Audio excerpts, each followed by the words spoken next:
it's all about authenticity. If you're not authentic, then you're not going to find the right people to surround yourself with. You're not going to feel alive. What have you learned about yourself on the journey of self-exploration through entrepreneurship?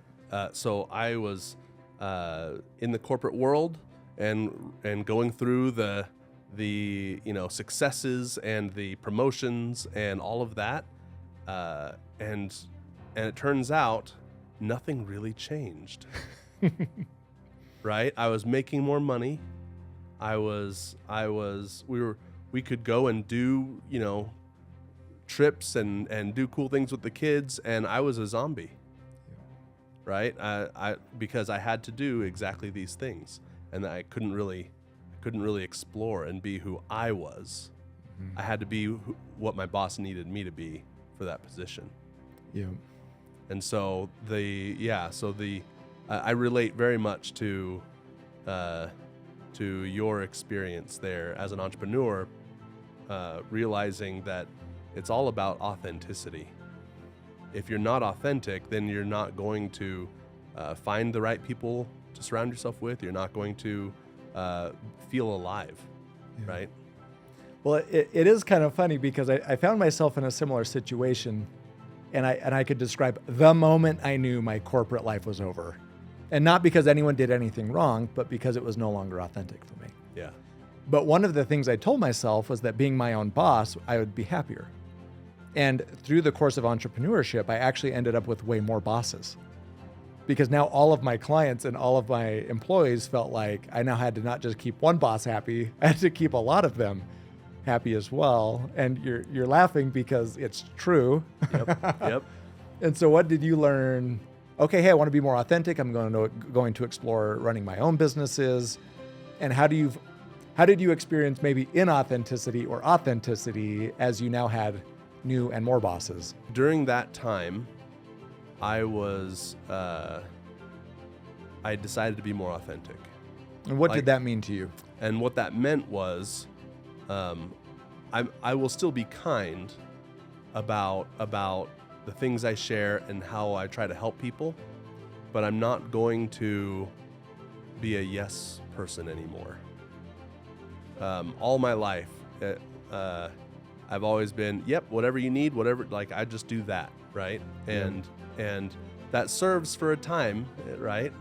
And in different ways, but at the end of the day, all I was a yes to whatever everyone else wanted.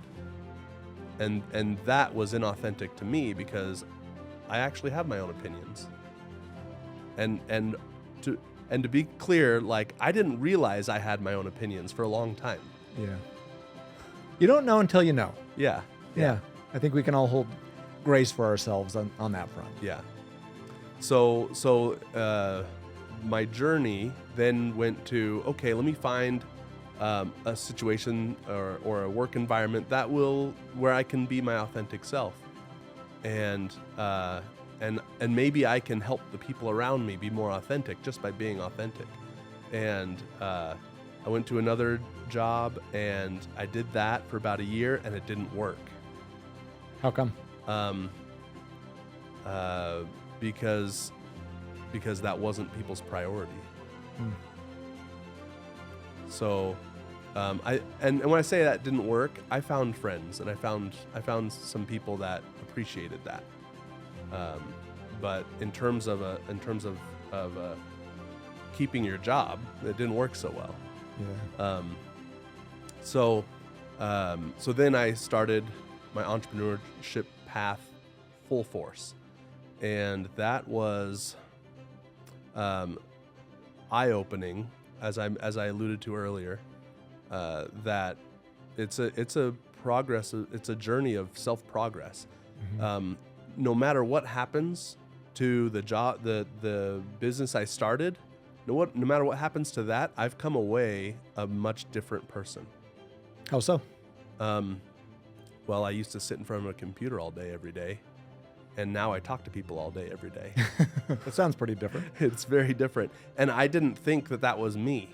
Yeah.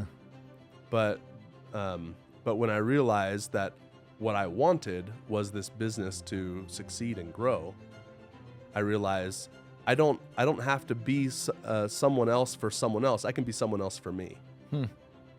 Interesting. What does that mean to be someone else for me? Elaborate on that. Yeah. So, let's see. So, programming, tech support, product management, product development, all of that was, you kind of have to fit a certain mold, right? Especially in the tech space here. And I just didn't fit it. And I tried really hard.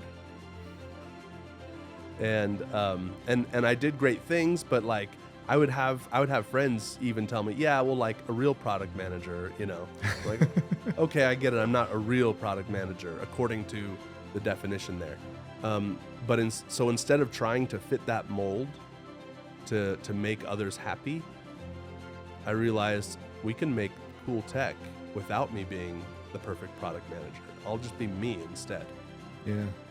And so, and the real me actually thrives talking to other people.